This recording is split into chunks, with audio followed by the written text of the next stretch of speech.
إن الله وملائكته يصلون على النبي يا أيها الذين آمنوا صلوا عليه وسلموا تسليما. أعوذ بالله من الشيطان الرجيم. بسم الله الرحمن الرحيم. السلام عليكم ورحمة الله وبركاته. Waalaikumsalam. Allahu Akbar, Allahu Akbar.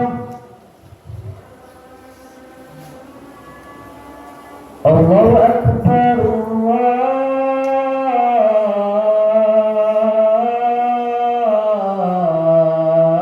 Allahu Akbar.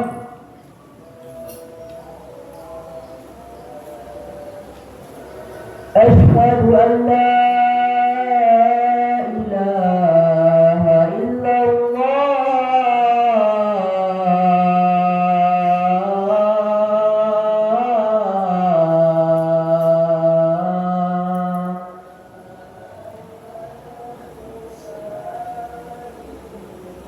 Asyhadu an la ilaha illallah.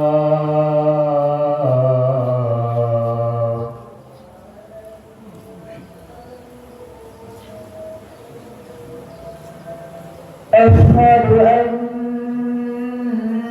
Muhammadar Rasulullah.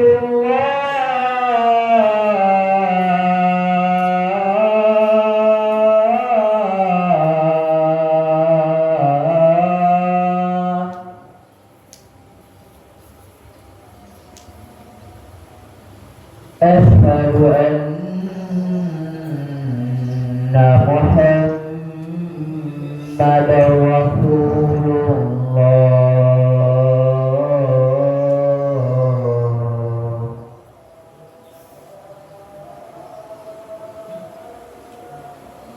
Hayya 'alas salah.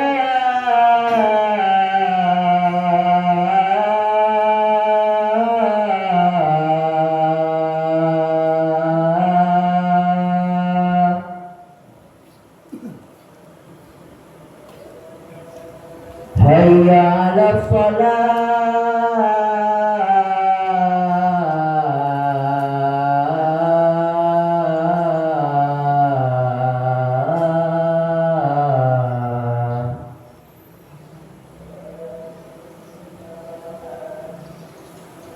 Hayya 'alal falah.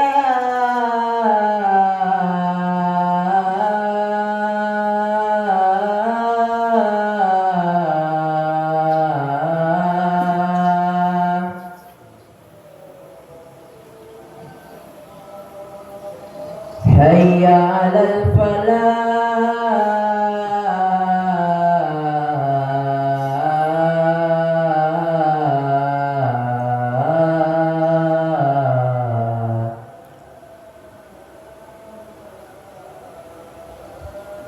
Allahu Akbar,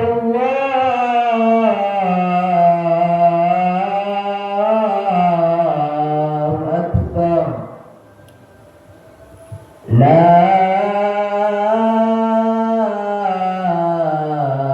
ilaha illallah.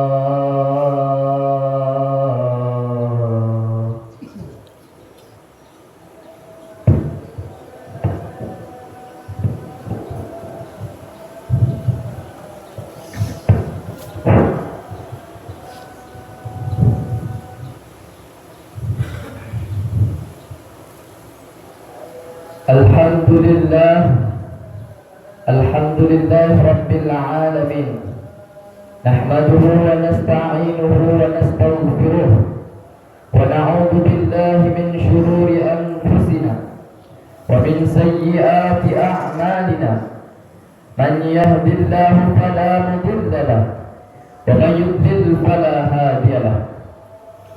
Asyhadu an la ilaha illallah وحده لا شريك له وأشهد أن محمدا عبده ورسوله لا نبي بعده اللهم صل وسلم وبارك على سيدنا محمد وعلى آله سيدنا محمد أما بعد فيا عباد الله أوصيكم ونفسي بتقوى الله وأحثكم على طاعته في كل وقت لعلكم ترحمون.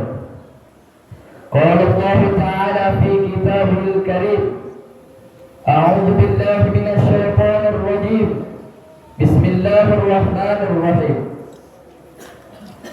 فلا وربك لا يؤمنون حتى تحكموك فيما شجر بينهم ثم لا تجدوا في أنفسهم حرجا مما قضيت ويسلموا تسليما. Ma'asyiral muslimin, sidang jamaah Jumat yang dimuliakan oleh Allah Subhanahu wa taala. Bersyukur kita kepada Allah Subhanahu wa taala dengan mengucapkan alhamdulillah. Karena Allah lah yang telah memberikan kita nikmat iman, nikmat kesehatan dan nikmat kekuatan, sehingga kita bisa melangkahkan kaki dan mengayunkan tangan menuju masjid yang penuh dengan barakah ini. Salawat dan salam tak lupa pula kita hadiahkan buat junjungan alam, yakni Nabi besar Muhammad sallallahu alaihi wasallam, dengan ucapan Allahumma salli ala sayyidina Muhammad wa ala alihi sayyidina Muhammad. Ma'asyiral muslimin, sidang jemaah Jumat rahimakumullah. Melalui mimbar khutbah ini tidak lupa pula khatib berwasiat kepada diri khatib terkhususnya dan kepada jemaah sekalian berumumnya. Marilah kita selalu meningkatkan keimanan dan ketakwaan kita kepada Allah Subhanahu wa taala. Takwa dalam arti menjalankan segala apa-apa yang diperintahkan oleh Allah Subhanahu wa taala dan menjauhkan segala apa-apa yang dilarang oleh Allah Subhanahu wa taala. Jemaah Jumat rahimakumullah. Setiap muslim pasti bersaksi mengakui bahwa Muhammad adalah hamba dan Rasulullah. Tapi tidak semua muslim memahami hakikat yang benar dari makna syahadat Muhammad Rasulullah. Dan juga tidak semua muslim memahami tuntutan dan konsekuensi dari syahadat tersebut. Fenomena inilah yang mendorong khatib untuk menjelaskan makna yang benar dari syahadat Muhammad Rasulullah dan konsekuensinya. Makna dari syahadat Muhammad Rasulullah adalah pengakuan lahir batin dari seorang muslim bahwa Muhammad adalah hamba dan utusan Allah, Abdullah wa Rasuluh, yang diutus untuk semua manusia sebagai penutup rasul-rasul sebelumnya. Hadirin sidang jemaah Jumat yang dimuliakan oleh Allah Subhanahu wa taala. Dari makna di atas bisa dipetik bahwa yang terpenting dari syahadat Muhammad Rasulullah adalah dua hal, yaitu yang pertama bahwa Muhammad itu adalah Abdullah atau hamba Allah, dan yang kedua Muhammad itu Rasulullah. Dua hal ini merupakan rukun syahadat Muhammad Rasulullah. Sebagaimana firman Allah Subhanahu wa taala, A'udzu billahi minasyaitonir rajim. Qul innama ana basyarun mithlukum yuha ilayya. Kata Allah di dalam Al-Qur'an, katakanlah, sesungguhnya aku ini hanya seorang manusia seperti kamu yang telah menerima wahyu. Quran surah Al-Kahfi ayat 110. Syekh Muhammad bin Shalih Al-Utsaimin menjelaskan, dalam ayat di atas Allah memerintahkan nabinya untuk mengumumkan kepada manusia bahwa saya hanyalah seorang hamba sama dengan kalian, bukanlah Tuhan, saya hanya seorang hamba, maka katakanlah hamba Allah dan Rasulnya. Syekh Al-Utsaimin berkata,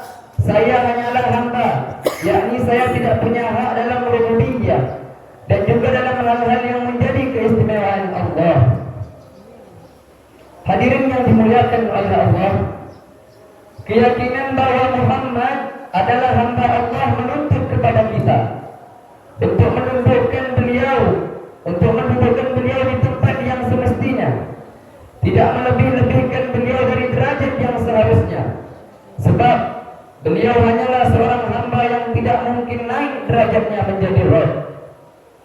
Dari sini termasuk kesesatan.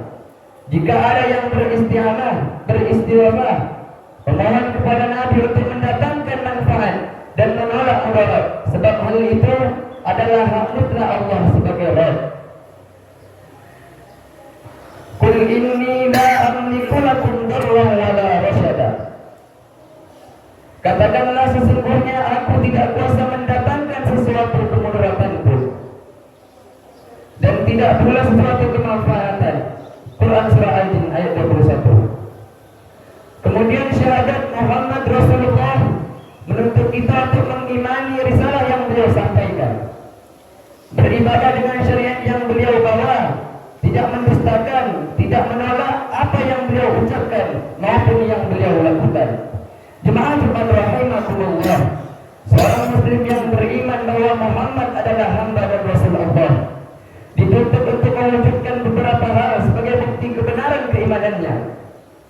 Hal-hal yang wajib diwujudkan sebagai konsekuensi syahadat Muhammad Rasulullah adalah: yang pertama, membenarkan semua berita yang sahih dari Rasulullah. Muhammad adalah Rasulullah yang diistimewakan dari manusia lainnya dengan wahyu. Maka jika beliau memberitakan berita masa lalu maupun berita masa depan, maka berita itu sumbernya adalah wahyu yang kebenarannya tidak boleh diragukan lagi. Di antara berita-berita dari Rasulullah yang wajib kita terima adalah berita tentang tanda-tanda hari kiamat, seperti munculnya Dajjal, turunnya Nabi Isa, terbitnya matahari dari barat, berita tentang pertanyaan di alam kubur, azab dan nikmat kubur. Begitu juga berita tentang datangnya malaikat maut dalam bentuk manusia kepada Nabi Musa untuk mencabut nyawanya, lalu Nabi Musa menamparnya hingga rusak salah satu matanya. Semua berita di atas dan juga berita-berita lain yang berasal dari hadis-hadis sahih wajib kita percayai. Jangan sekali-kali kita dustakan dengan alasan berita itu bertentangan dengan akal sehat atau bertentangan dengan zaman. Yang kedua, yaitu mentaati Rasulullah SAW. Kaum muslimin rahimakumullah, seorang muslim wajib taat kepada Rasulullah sebagai perwujudan sikap pengakuan terhadap kerasulan beliau. Sebagaimana firman Allah Subhanahu wa taala, "Man yuti'ir rasul", kata Allah, barang siapa yang mentaati Rasul itu, faqad ata'a Allah, sesungguhnya ia telah mentaati Allah. Quran surah An-Nisa ayat 80. Syekh Abdul Rahman Nasir As-Sa'di berkata, setiap orang yang mentaati Rasulullah SAW dalam perintah-perintah dan larangan-larangannya, dia telah mentaati Allah. Sebab Rasulullah tidak memerintahkan dan melarang kecuali dengan perintah, syariat dan wahyu yang Allah turunkan.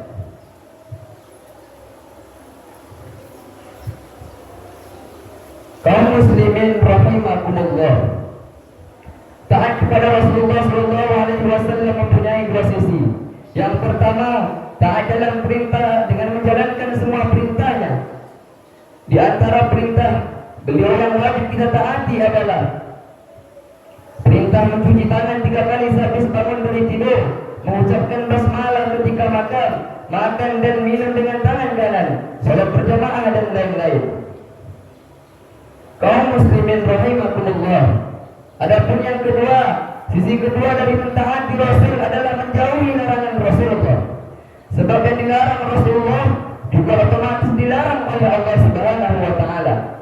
Di antara larangan tersebut, larangan makan binatang buas yang bertaring, larangan makan atau minum dengan bejana emas atau perak, larangan menikahi seorang wanita bersama saudara atau bibinya, larangan memanjangkan kain di bawah mata kaki. Termasuk beberapa hal yang sudah diletakkan oleh Rasulullah sebagai rukun syarat dan batasan. Allah berfirman yang artinya, apa yang diberikan Rasul kepadamu maka terimalah, dan apa yang dilarangnya maka jauhilah, dan bertakwalah kepada Allah. Sesungguhnya Allah sangat keras hukumannya. Quran Surah Al-Hajj ayat 7. Jemaah rahimakumullah, konsekuensi yang ketiga adalah berhukum kepada sunnah Rasulullah. Syahadat Muhammad Rasulullah yang benar akan membawa seorang muslim kepada kesiapan dan keikhlasan untuk menjadikan sunnah Rasulullah sebagai rujukan. Dia pasti menolak jika diajak untuk merujuk kepada akal, pendapat si A ataupun si B, hawa nafsu maupun warisan nenek moyang dalam menetapkan suatu hukum. Lebih-lebih jika terjadi perbedaan, seorang muslim yang konsisten dengan syahadatnya dengan lapang dada akan menjadikan sunnah Rasulullah sebagai imamnya. Allah berfirman, "Fala wa rabbika la yu'minuna hatta yuhaqqimuka fima shajara bainahum, thumma la tajidu fi anfusihim harajan mimma qadaita wa yusallimu taslima." Maka demi Tuhanmu, mereka tidak beriman sehingga mereka menjadikanmu sebagai hakim dalam perkara yang mereka perselisihkan. Kemudian mereka tidak merasa keberatan dalam hati mereka terhadap keputusan yang kamu berikan, dan mereka menerima dengan sepenuhnya. Syekh As-Sa'di berkata, Allah bersumpah dengan dirinya yang mulia bahwa mereka tidak akan beriman sehingga mereka menjadikan Rasulnya sebagai hakim dalam masalah-masalah yang mereka perselisihkan. Lanjut beliau, dan berhukum ini belum dianggap cukup sehingga mereka menerima hukumnya dengan lapang dada, ketenangan jiwa dan kebahagiaan lahir dan batin. Jemaah rahimakumullah, Ibnu Abbas berkata, hampir saja Allah menghujani kalian dengan batu dari langit. Saya berkata, Rasulullah telah bersabda begini, sedangkan kalian berkata, tapi Abu Bakar dan Umar berkata begitu. Syekh Al-Utsaimin berkata, jika seseorang menggunakan ucapan Abu Bakar dan Umar untuk menentang sabda Rasul bisa menyebabkan turunnya siksa hujan batu, maka apa dugaanmu dengan orang yang menentang sabda Rasul dengan ucapan orang yang jauh di bawah derajat keduanya? Tentu saja dia akan lebih berat mendapat siksanya dari Allah Subhanahu wa taala. Barakallahu li wa lakum fil Qur'anil 'azim wa nafa'ani wa iyyakum bil ayati wal dzikril hakim. Innahu huwat tawwabur rahim.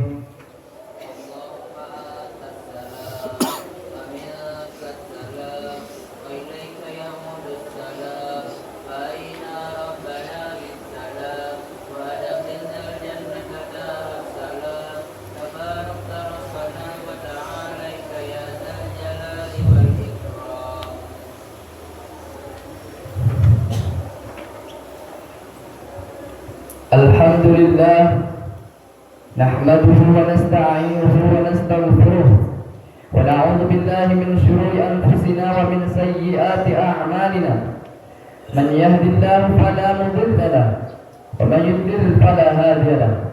Asyhadu an la ilaha illallah wahdahu la syarika lahu wa asyhadu anna sayyidana Muhammadan 'abduhu wa rasuluh la nabiyya ba'dahu.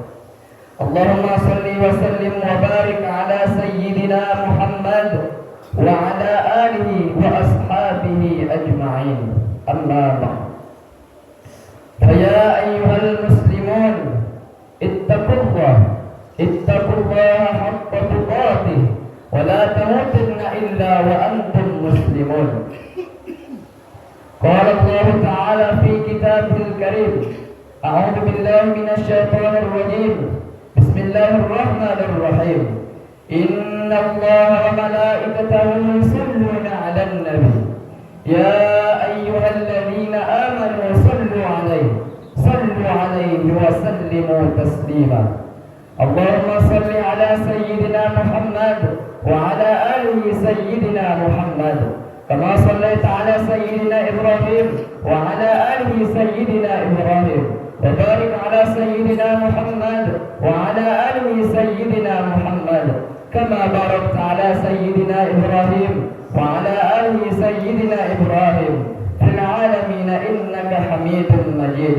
اللهم اغفر للمسلمين والمسلمات والمؤمنين والمؤمنات الأحياء منهم والأموات إنك على كل شيء قدير. اللهم إنا نسألك سلامة في ديننا وعافية في جسدنا وزيادة في علمنا وبركة في رزقنا وتوبة قبل الموت ورحمة عند الموت ومغفرة بعد الموت. اللهم هون علينا في سكرات الموت والنجاة من النار والعفو عند الحساب. ربنا لا تزغ قلوبنا بعد إذ هديتنا وهب لنا من لدنك رحمة إنك أنت الوهاب. ربنا تقبل منا دعاء مولانا إنك أنت السميع العليم وتب علينا إنك أنت التواب الرحيم. ربنا آتنا في الدنيا حسنة وفي الآخرة حسنة وقنا عذاب النار. عباد الله، إن الله يأمركم بالعدل والإحسان وإيتاء ذي القربى وينهى عن الفحشاء والمنكر والبغي يعظكم لعلكم تذكرون. فاذكروا الله يذكركم واسألوه من فضله يعطكم ولذكر الله أكبر. أقيموا الصلاة.